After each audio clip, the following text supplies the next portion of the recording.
Hello and welcome to Talkin Jake. Myself, Jake Storielli, producer Big Baby David Mendelson. We'll cover a little bit of baseball today. Let's be honest, it's kind of football season. We had some college football games bring us into the weekend, wild card weekend of the NFL. We'll chew through all of that, and we'll tease you with a little baseball because it could be a big week. Roki Sasaki week is here. That's going to get one team very excited and a lot of teams probably angry. Your boy Jeff Hoffman signed with the Blue Jays, pretty significant. And you know I'm not missing that Andrew Kittredge signing to Baltimore. God, that's seventh inning. Watch out, Crossfire. He's actually pretty good, so I don't know why I'm talking like that. Let's do some baseball quick. It'll be a football-heavy episode. Thank you guys for being a part of Talkin Jake, and if you're subscribing, cool. We appreciate all of that. So let's do some baseball quick. It's Sasaki week. What does that mean for you? Roki Sasaki will get posted at midnight the 14th, which is technically the 15th. That one's always thrown me off. How do you say that? Yeah, it's on the 15th. 12 a.m. Being posted. Of the 15th. Eligible to sign again. And it's just going to be a massive move for whatever team gets him. We did a Talkin Yanks deep dive on it, and I'll just use some anecdotal examples because you'll have them for your team. But if the Yankees sign Roki Sasaki, which I blindly, for some reason, think will happen, maybe that's just fandom. We'll walk through that in a second. But if the Yankees sign Roki Sasaki, they're definitely trading Marcus Stroman, which we've dreamt of as part of their offseason anyways. But then, is a Luis Heel or Clark Schmidt would be on the table, probably for a different bat in the lineup. Like, you have just locked up 6 years of a cost-controlled guy who's supposed to be a dude. He's at least 1A with Yamamoto, and Yamamoto got $300 million. And I think he's a little younger, and I think there's more upside in his arm talent, like velo stuff, if you will. And just the fact that he's built like a traditional starting pitcher. Yamamoto, there was all this, wait, is he a little guy? Is he Tim Lincecum? What's going on here? Well, our guy Roki Sasaki is listed. Wow, no website for him. Height? I'm seeing a 6'4". 6'4" comes up. It's okay, now I'm seeing another 6'2". Let's call him 6'3", split the gap. But yeah, he's big, he's got velo, he can touch triple digits. And it's a fun part of his free agency that supposedly he's very vested in improving, which maybe that sounds dumb. But he's young. God, what year is he born? That's going to make me mad. Is he a 2000s? Is everyone a 2000 now? Do I just need to get over that? Looks like his date of birth is November 3rd, 2001. Yeah, okay. So that's good.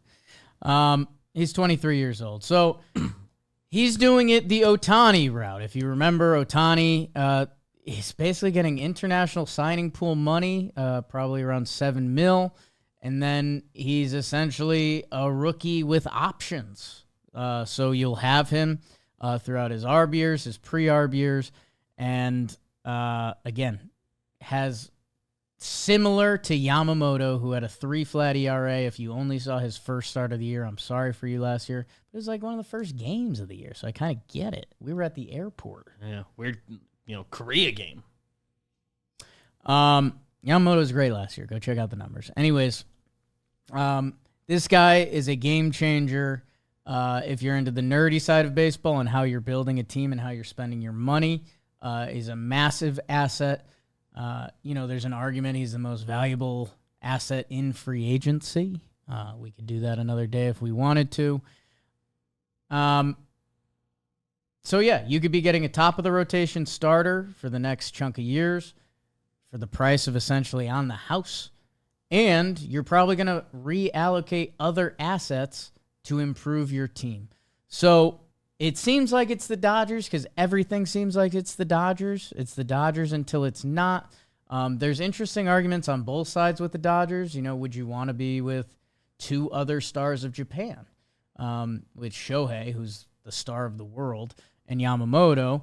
And there's other teams that also have Japanese stars. The Cubs, they have Seiya and Imanaga. The Padres have Yu Darvish, that supposedly is idol. So you can start stripping it either way, and it just depends who the person is. Like, does he want to travel and eat dinners with people he could easily communicate with and kind of grew up with and knows a little bit? Yeah, I could absolutely see that. Does he want to be his own star? The New York Yankees haven't signed a Japanese player since Masahiro Tanaka. So if he thinks he's the guy and he wants to come to New York and do the whole thing, whoa. He will have eyeballs on him and a exciting, riveted fan base coming off the World Series. And, quote unquote, losing Soto. I guess I didn't need to quote unquote it. That felt Yankee fanish. We did lose Soto, and that's fine. We went in different directions. But Roki would really cover up that wound. And so the other teams in play, I mentioned the Cubs. Blue Jays supposedly are in play on everyone. The Texas Rangers. There's one or two others. We'll see what it'll come down to. And it's just interesting. What does he want? Does the being on the West Coast matter like it has for a lot of Japanese baseball players? Because then you'd like to think it's San Diego and the Dodgers. For San Diego, for the nightmare of the offseason / what their team is turning into as they're fighting for ownership. They haven't made really any transactions this offseason. Getting 6 years of a cost-controlled potential ace would be massive for them. This was the team that was up 2-1 against those Dodgers with a chance to beat them in the division series. That their offseason would almost be complete. Incredible. So let's see what happens. The potential signing could start, like I said, midnight on Wednesday, which is the end of Tuesday for a lot of people. And then that opens up an 8-day window for him to sign. So we will be getting that news coming up. The thing that is fun, and it's part of the reason I've talked myself into the Yankees a little bit, and I have to preface this, and I think this was already clipped out and stuff, so if Socials is in here, chill out, yo. That if it's not the Dodgers, which it could be it could be a layup. The Dodgers are crushed. They just won the World Series. Shohei's there, seems like he's having a blast. Yamamoto's there, seems like he's having a good time. It's a squad. You're going to be really good. They've been a pitching factory. This could all be for naught, if you will. If it's not the Dodgers, because the other side of that say he wants to be his own star, and let's say he doesn't want to be the sixth guy in a rotation. Maybe he wants to be the dude. That if these other teams are in play, San Diego, sure, Yu Darvish is there. Apparently that's his idol. West Coast, cool, all about it. Only problem is, what are the Padres going to be? That's a really tough division. What's going on with the ownership group? Are they going to spend more money? Is their money spent? What? As far as a pitching factory go, San Diego's been fine. I don't think when you think of the teams that jump to mind, I don't think San Diego jumps to the forefront. They've had strong pitching. In general, they are good at player development. I'm not sure if that reputation persists at the MLB level, but they always, I feel turn guys into well-regarded prospects at the very least. Yeah, I don't know. It feels like they've brought in good pitchers who have been good. Interesting. But that is the fun part about this for Roki Sasaki is he cares very much about getting better and signing with one of the pitching factories and becoming better, because if he waited 2 more years, he would have gotten the Yamamoto S contract, 300 mil, 400 mil. Who knows where money's at in 2 years? Instead, he's going through the grind. 5 to 6 years, MLB ball, and then he will hit free agency proper or get a contract that he's looking for one of these teams at age 29 or something like that. And who knows where money's at then. So if he plays his cards right, look at Shohei, slightly different. But he played his cards right and got $700 million, which never really made sense, but it did, and now Soto's getting more money. So maybe that's the play. And I think you'd want to be in an environment that you know we're going to be playing good baseball. And that's where I think the Yankees do have a legitimate chance. You can be the star of all stars. The Yankees have had a history of this going back to Matsui, Tanaka. It is the Yankees. The Yankees of all their faults. All their faults? What's that about? Salty Jake comes out. They had their worst season in 30 years in 2023. They were above 500. So you're ensuring that you are going to be part of a very good baseball team for the upcoming 5 or 6 years on various scales. And the Yankees have been a bit of a pitching factory. Matt Blake, the pitching coach, they've tapped into a ton of relievers. Look what Michael King turned into now in the Padres. Like, they have really done a great job. I mean, Clay Holmes was a throw-in for a quadruple A player of sorts, and they turned him into a closer for a couple years. Should he have been the closer? That's a discussion for another time. But it's the point of they definitely can hit the pitching. They have done well tapping into pitchers. They're going to be a good baseball team. And some of the other teams on the list, I don't know what I can guarantee you. So it's probably the Dodgers. I think the Padres are even second in the clubhouse.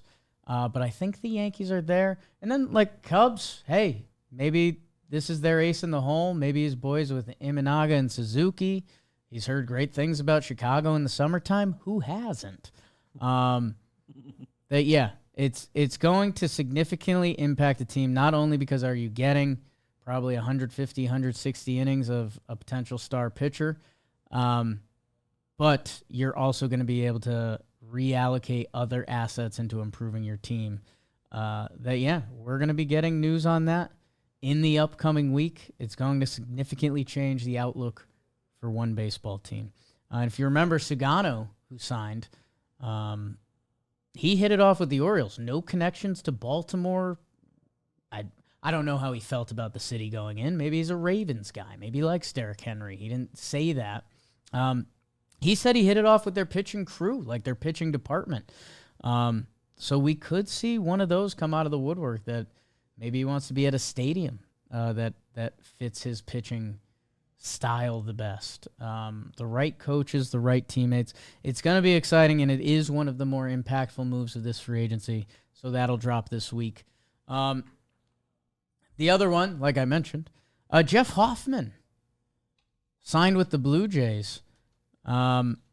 Pretty cool. He was drafted by them years ago, and I always think it's interesting to be like, when you're a first-round draft pick, you're instantly telling yourself, like, yeah, I'm going to sign with this team. They're going to put my number in the rafters and all that fun stuff. Different path for Jeff Hoffman. But he timed up his free agency well. There was a cool Bryce Harper connection in there that got him linked with Philly that allowed him to take off and become an all-star last year, one of the best relievers in baseball. That he definitely hit that, okay, former starter, more success as a reliever, has a pitch mix. Can we make him a starter? So we'll see what Toronto does with that. They do have somewhat full rotation. You're going to use Jeff Hoffman. Fangraphs currently has him listed in the bullpen, and I would wonder what came back with his shoulder injury review, because the Orioles supposedly offered him $40 million, and he turned that down.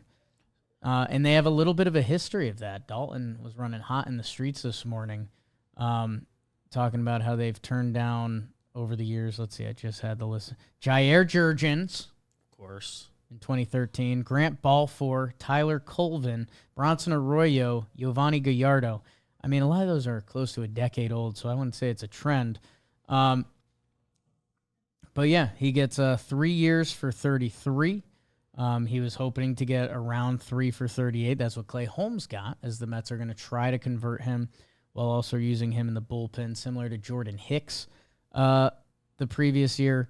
A couple funny connections.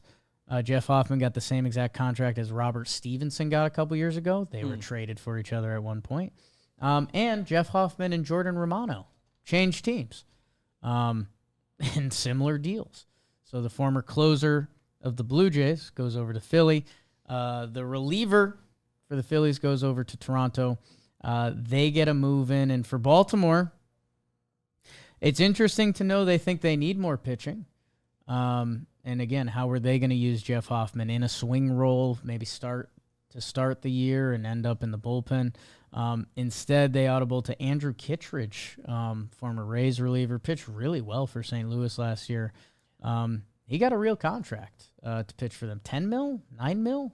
Something like that, yeah. So the Orioles, a couple AL East pitching moves. The Baltimore Orioles, who I continue to talk myself in and out of every day because I do value having a lockdown closer and Felix Bautista coming back. He was that in a very special way when he pitched for them.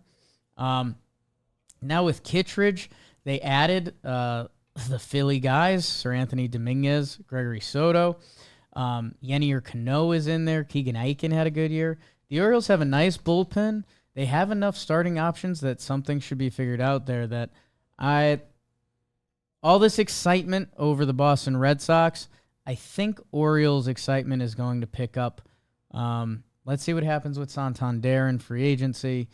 But I think Baltimore's going to be back this year. In Toronto, speaking of Santander, what else are they going to do to try to help out Bo and Vladdy for one more year?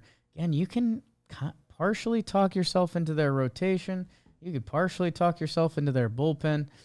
The lineup, you kind of can't right now. But if Vladdy can be MVP Vladdy, if Bichette can bounce back, one or two other pieces in that lineup could make it impactful. Good for Jeff Hoffman, currently listed as the closer for your Toronto Blue Jays. So let's see how they roll him out for next season. That's kind of your baseball. What's up in the streets for now? Still waiting on Pete, Breggy, Santander, Ha-Sung Kim, Jack Flaherty, Scherzer. There's a couple other pitchers out there. Full pension Pivetta, of course, and some more bullpen arms. So a month to go or so till pitchers and catchers, Jerks and Profar will not be left out unless he is. Let's see what comes with that. But it's time to talk football, people. It was a massive football weekend. For some, the best football weekend of the year. I would argue this upcoming weekend. Wildcard weekend usually has a few blowouts, and we saw that. And you'll get the college national title game. Is that how you talk, Jake? Kind of. That kind of is how I talk. Let's do NFL first because I think people probably care about that a little more, although it's not in chronological order. You know that stings. But it's probably easier to make your way through because on Saturday, the Chargers faced off with the Texans. Texans, not hot in the streets. We talked about it a little bit. Like, from where they were with Stroud, with one of the best rookie seasons ever, and these Texans are set up. DeMarco, one of the seemingly coolest, sexiest young head coaches in the league. Bobby Slowick at offensive coordinator. It sounded like he was turning down jobs last offseason. The Texans became unsexy this season to the fact that the Chargers on the road were 3-point favorites. And they come out, they put up a 6 spot, and then Harbaugh got put in that SpongeBob dirty bubble. Do you know what that's about? Are you in on that? It was one of the Nickelodeon games, and dirty bubble came and snatched Harbaugh, and then it all fell apart for the Chargers. The whole thing, 32-6 the rest of the way for your Texans. Justin Herbert, who had been judicious with the ball, had 3 interceptions during the regular season, had 4 in this game. Chargers couldn't run the ball and didn't order a lot of runs. Dobbins with 9 carries for 26. Gus Bus with 7 for 22. No action on the ground where the Texans ended up finding it and kind of icing the game with Joe Mixon showing his head again. 25 carries for 106 and a touchdown. the Texans D was awesome. They were all over Herbert, and they just took control of this game. And a proud kind of Texans franchise, that home dogs, and Rex Ryan was talking trash, and they kept the receipts on that. Crazy what this game turned into. 6-0 Chargers, 10-6 at the half. And then Houston just steamrolled them 32-12. 7 for 122 for Nico Collins. He's really awesome. That has people questioning, like, wait, are the Texans, did they save something for this postseason? Stroud finding it? I don't know. I think there's a case that the Chargers aren't that good. I think it's the cases they had a lot of Harbaugh juice this year that turned around the team. And Herbert is solid, and Ladd McConkey's very good. After Ladd McConkey, skill-wise, I think the Chargers are a little thin. So it's a massive building year for them to get back to the playoffs. 11-win season. You have Herbert. His playoff woes are ugly, and everyone want to make sure everyone talks about that. Good. Let's see if they can get back there next year, and let's see if they can build on that. But yeah, I think another wide receiver, a tight end, or a more dangerous running back, and the Chargers would be a much scarier team for next season. The other game that day, Ravens-Steelers, happened fast. Ravens go up 21-0 in the first half. There was some crazy stats. The Steelers were just completely outclassed. I think there was something like the Ravens had more first downs than the Steelers had plays in the first half. Something along those lines. I don't think that was right, but it's one of those stats that you hear and you're like, whoa, that is right. Credit to the Steelers a little bit. They showed a bit of fight coming out in the second half that I think, Al Michaels, and Herb Street were laughing on the broadcast that they were like, this is a blowout, this is ugly. And then they changed their tone to they're a possession away from being a possession away. That's a very nice way of phrasing it. For a Steelers team that didn't really have a chance against one of the class teams in football and the AFC, the Baltimore Ravens. Lamar has a very strong playoff game. He was running it so much. 15 carries total, 81 yards. King Henry, man. 26 carries for $186. He had 100 in the first half. That's just bizarre. We've gotten too comfortable with what he is continuing to do. No crazy Zay Flowers didn't play in this game for Baltimore, and Lamar just spread the ball out. That no one had really a crazy game, but no one had a bad game. Leaves Pittsburgh kind of wondering what are their next steps at quarterback. Some people questioning the head coach. I think Tomlin is as sure of a thing as you can have. It just feels like they haven't had good quarterback play in so long. So will they continue to go stopgap options?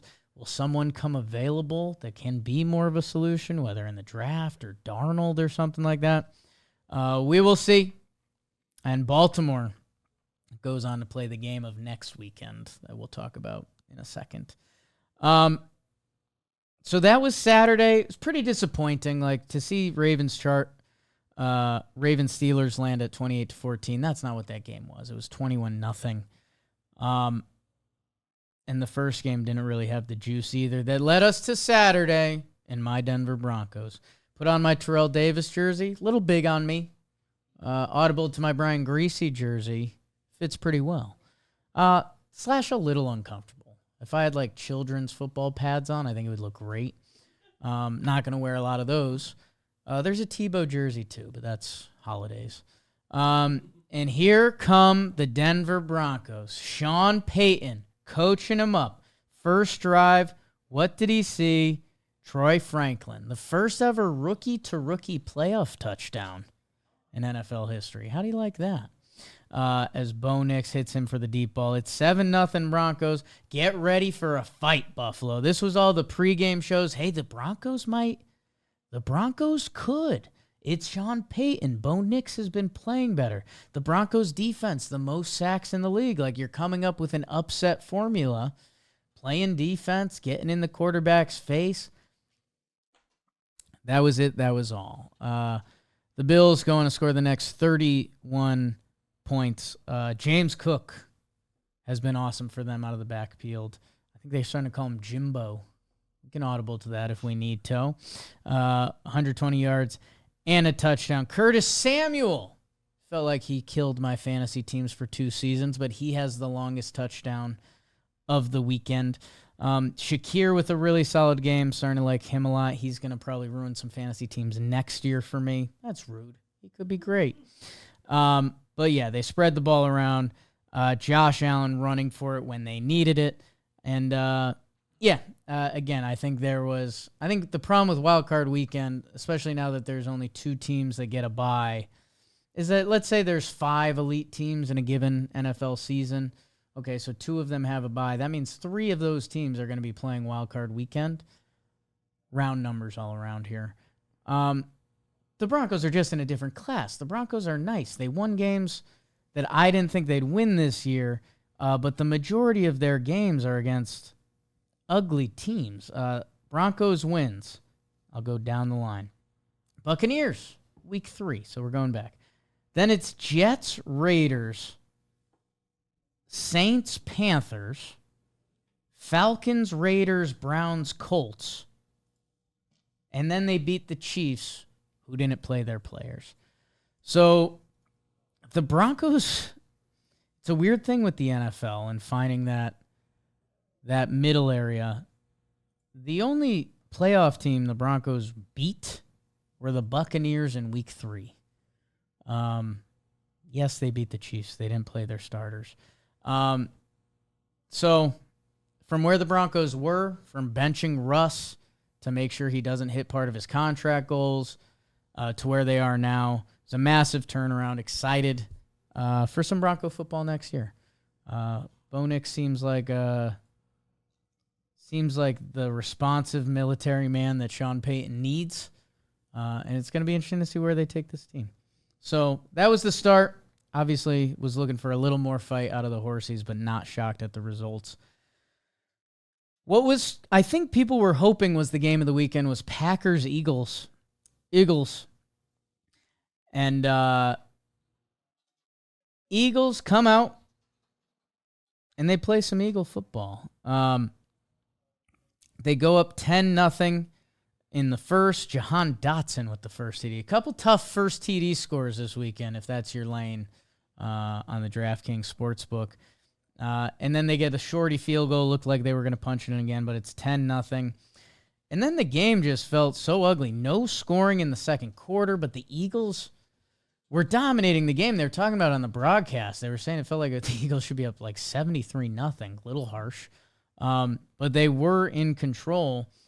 Packers missed a field goal in the first half. McManus makes one to start midway through the second half that you're like, okay, it's a 10-3 game. Wait, is this Eagles thing just going to implode on itself like we've kind of seen before? Like, is this going to take a turn on Sirianni and the Eagles offense just looks so clunky for a couple possessions?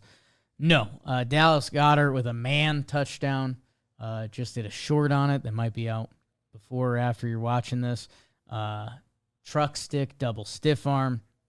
Josh Jacobs with a couple man runs of his own. My God, carrying bodies. A guy hanging onto a shirt and it didn't rip, so he's just dragging a guy in a shirt. That was kind of cool. That it was still a one-score game. It was 16-10. Eagles field goal, run out the clock. Wasn't pretty. Sometimes with the Eagles it's not. But their defense is disgusting, and Saquon, it's where the Eagles are frustrating. It feels like they could hand it off to him every play and win football games pretty easily, and they don't do that. A.J. Brown reading on the sideline, that was interesting. Everyone was like, okay, is this for show? What's the book? Turns out it's like a good motivational book, and he said he reads it every game, and this was the first time he got caught. So what's that about? Eagles take care of the Packers. Jordan Love, 3 interceptions. Nobody really knows what to do with the Packers. Like Josh Jacobs had a monster year. That was cool. They had a bunch of wide receivers get hurt throughout this game and before the game with Watson. Next year is going to be a very interesting year because I mentioned, okay, if the Broncos are middle class, the top tier teams, the Eagles, the Ravens, Chiefs, there's a couple more. The top tier teams, it feels like the Packers are somewhere in the middle, but we don't know if they should be lumped up or lumped down. This kind of team hasn't shown us they should be lumped up. That I don't know. It'll be an interesting pivot year, even for the Pack next year. Some on your heart there, Beebs? I just thought you might want to know the San Francisco Giants have been told they will not sign Roki Sasaki. Okay. So he's ruling out teams, and the Giants are the first ones in this cycle that we're being told are ruled out. Tough for Giants fans. Why are we doing it like that, Roki? That's crazy. Going to be 2 teams at once? Giants, no. Apparently that was brought up at Justin Verlander's presser with the Giants that I think is happening now. Oh. And how about that? The GM got asked about it, all that. Okay. So I don't know when they got informed exactly, but did it on their own terms. Okay. They got an in-person meeting and have now been told no. You'd like to think he knows where he's signing? I don't know. Your final game, again, after kind of a tough NFL Sunday, that Eagles-Packers game was clunky, even though it got close for a second there. Commanders-Bucks. I think everyone was kind of hoping for a shootout here. 2 kind of shoddy defenses. Baker against Jaden Daniels. In Tampa, a big Washington crowd in Tampa who got to see their Commanders win.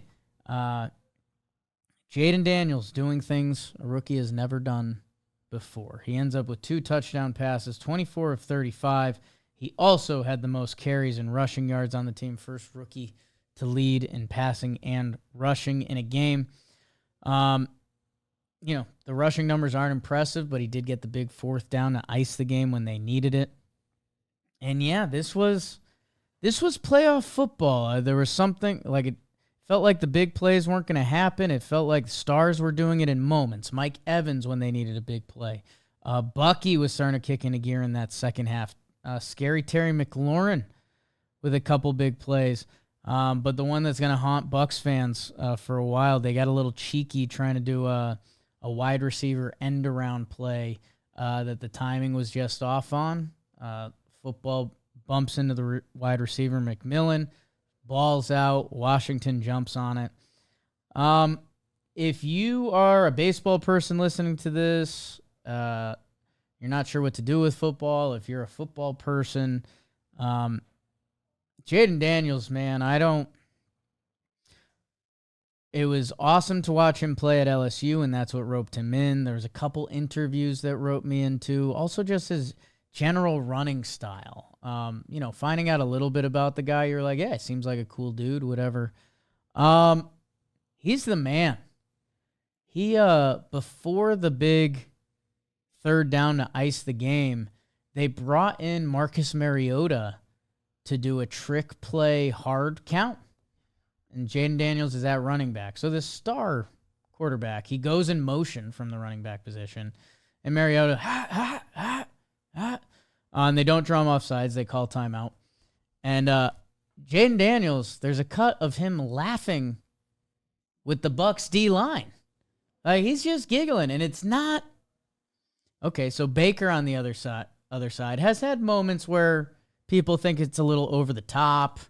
He's rubbed some people the wrong way over the years. It's a great way to put it. It feels like player. It feels like Jaden Daniels has the traits where you'd say the word, like you could say Jaden Daniels is cocky, but it's never rubbed anyone the wrong way. And he just has fun, and he's just himself.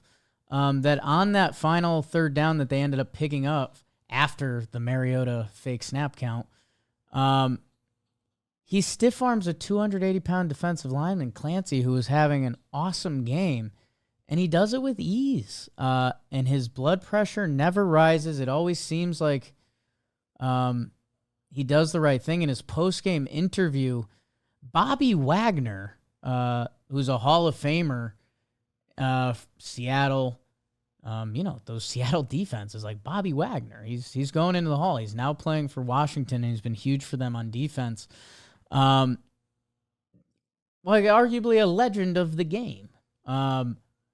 He's the one that recovered the fumble, and Jaden Daniels is doing the interview after the game, and he's like, they asked him about Bobby Wagner, and he's like, yeah, he fell on the ball. Like he was kind of joshing. He was just like not poking and prodding, but he obviously knew that he's talking about an inner circle Hall of Famer that has made their defense a serviceable playoff defense. He's within earshot, and he could have gone rookie quarterback in front of a microphone. Yeah, that's Bobby Wagner, and what a play by him to get it done. He goes, yeah, Bobby fell on the ball. If you're looking for a guy to like, I think Jaden Daniels is that guy.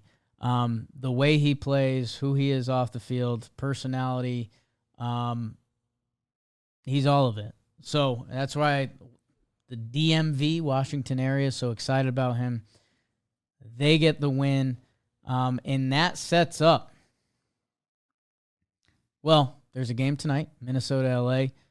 Essentially a pick'em. The game is in Arizona because of the LA wildfires, which that's just crazy. Minnesota, it's where football can just win. Minnesota's coming off their worst game. It's to the Lions. Darnold looked bad.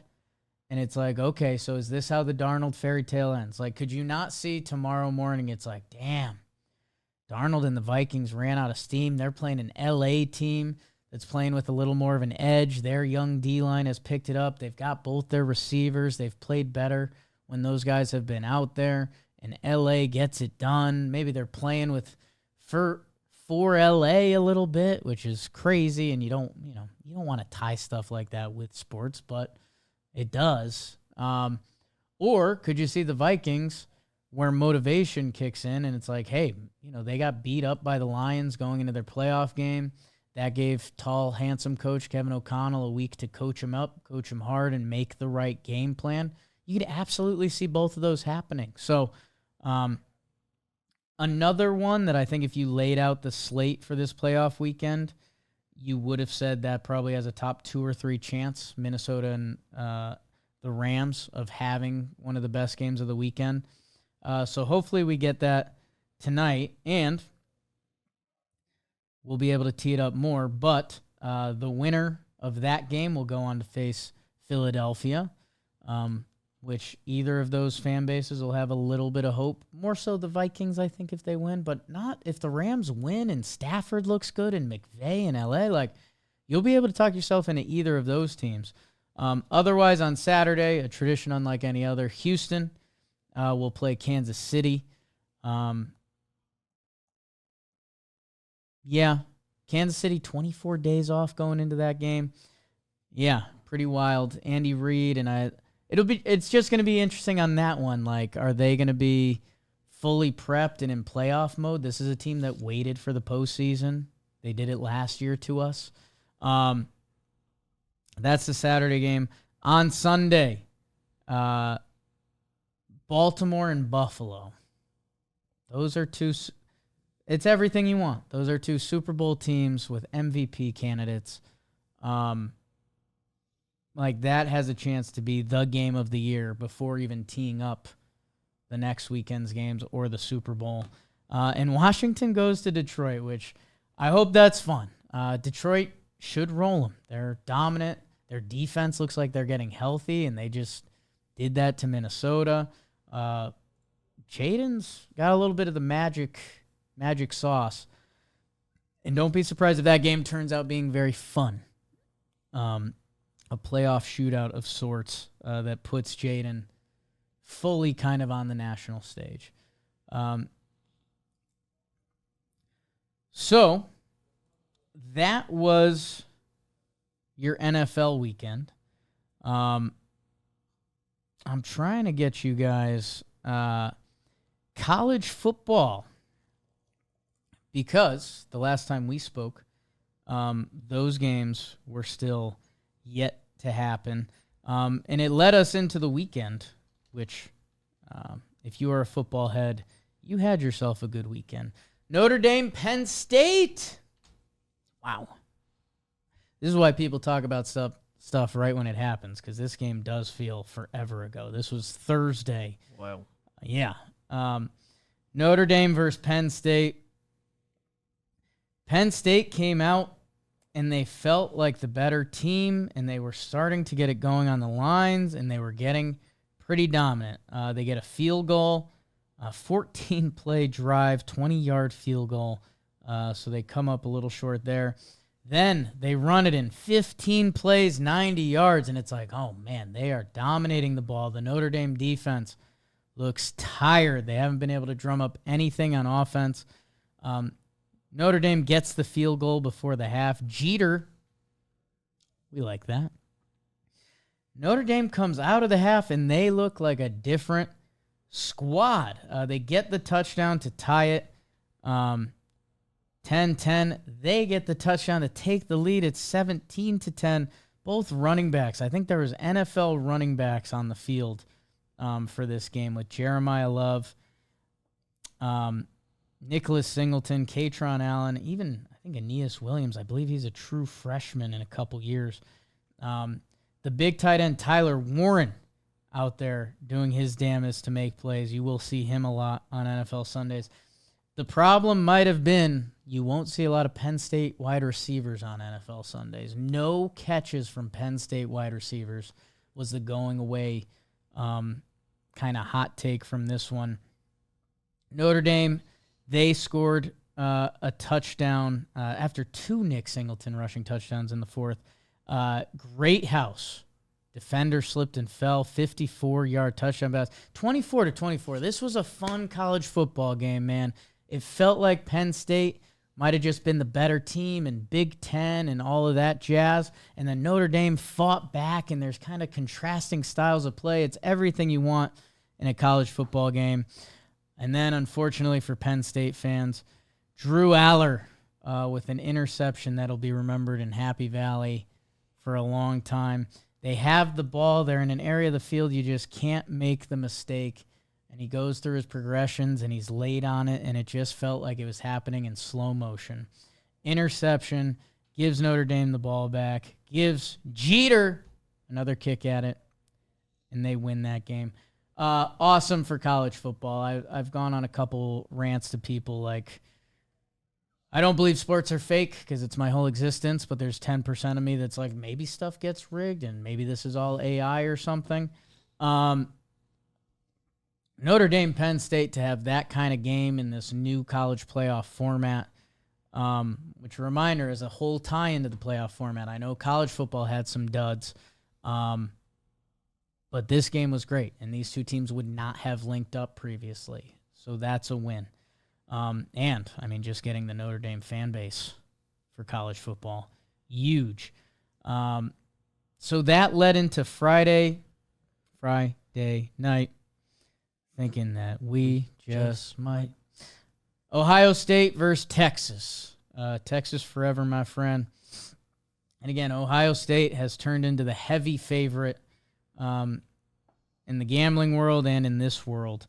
That they come out. Speaking of NFL running backs, there's a couple in this game.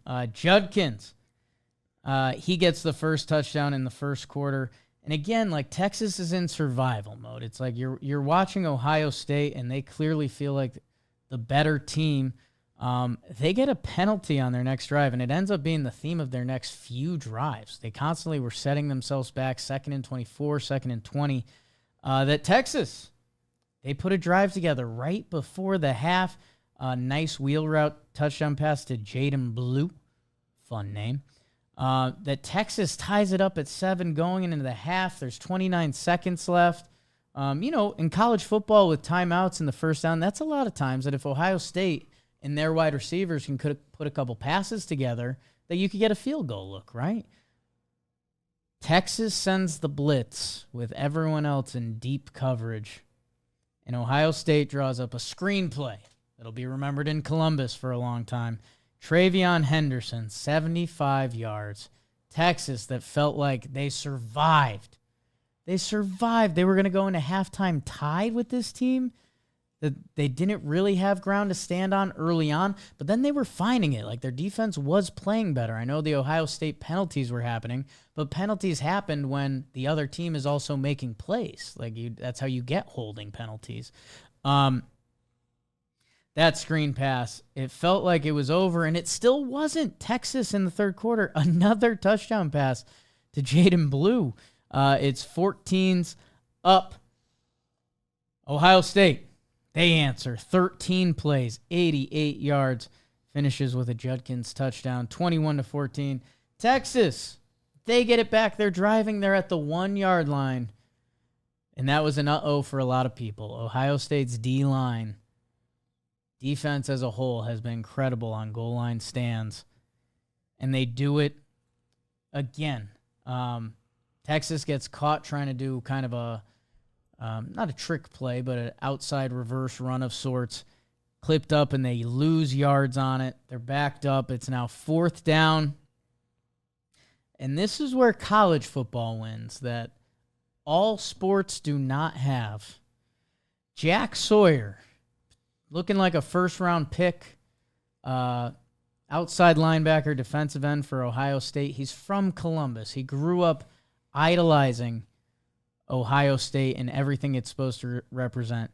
He was the guy that Michigan planted their flag on the field, and he went and took it out and got into a fisticuffs, which, I don't know, led to a lot of good sports commentary. My guy Rosillo was on it, that he was like, what's Ohio State supposed to do in that situation? You lost a football game, just let him plant a flag and celebrate? Like, no, go get him. Quinn Ewers, they were freshman roommates together. Like, what? How can you don't write this stuff? And other sports don't really have this stuff. The college football does. He takes it to the house. The whole place is going bonkers. Quinn Ewers is an interesting cat, man. He's one of those, I mentioned Jaden Daniels is kind of a low pulse guy. It's almost like Jane Daniels just doesn't have a bad button. Like, it's just flat or it's fun. Quinn Ewers is just, like, so flat that it's kind of like, what's going on, man? And he had a couple tough moments in this game. I'm interested to see what he does. I think he'd be good to do a transfer year, a la Bo Nix, Jaden. A couple other quarterbacks have done that and found success. Could see him doing that as well. But it sets up Notre Dame and the Ohio State Buckeyes, maybe the two most hated fan bases in college football. Ohio State's a 9.5-point favorite. Let's see. They'll roll the ball out there next Monday, so they've more than a week to prepare for each other. And yeah, this is just a Jakey end thought. That could be nothing, definitely is nothing. I still think in 20 years and 50 years, we're going to see a whole other creative side to football. Because sometimes I see trick plays, and I'm just like, wait, that's legal? Texas had one in this game. What's becoming a popular play is on 4th and short, having the tight end take the snap and do a QB sneak. You see it in the NFL. You see it at the college level. Texas did one where they had Arch Manning in the game. The tight end comes in motion. He goes behind the center to take the 4th and 1 snap. They snapped it through his legs to Arch behind him. Arch took it, ran for the first down. And for me, that's just a moment of like, we can get so much more creativity in offensive football.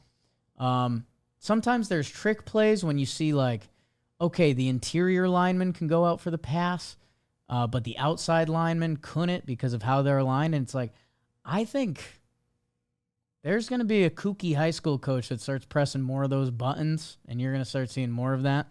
At the same time, my buddies in the group chat were pretty pissed off that there are some coordinators calling plays this weekend.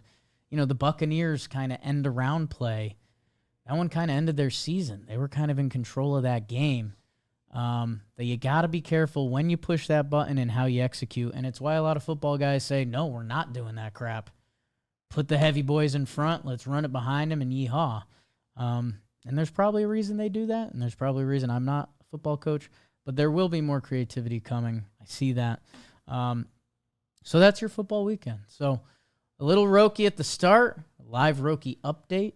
We'll see if anything goes on. Braggy Pete, Santander, there's still runs to be had out there. And there's some pitching. A lot of fun back-end guys out there. That a lot of those guys are going to find a home before spring training. You wonder if anyone lingers. Our guy like our Jack Flaherty, who's looking for his number, does he wait for an injury or two to leak camp? I don't know. We'll find out soon, and we'll find out with BBD's uncle. Wicked Jake is a production of Dan Patrick Productions, John Boy Media, and Workhouse Media.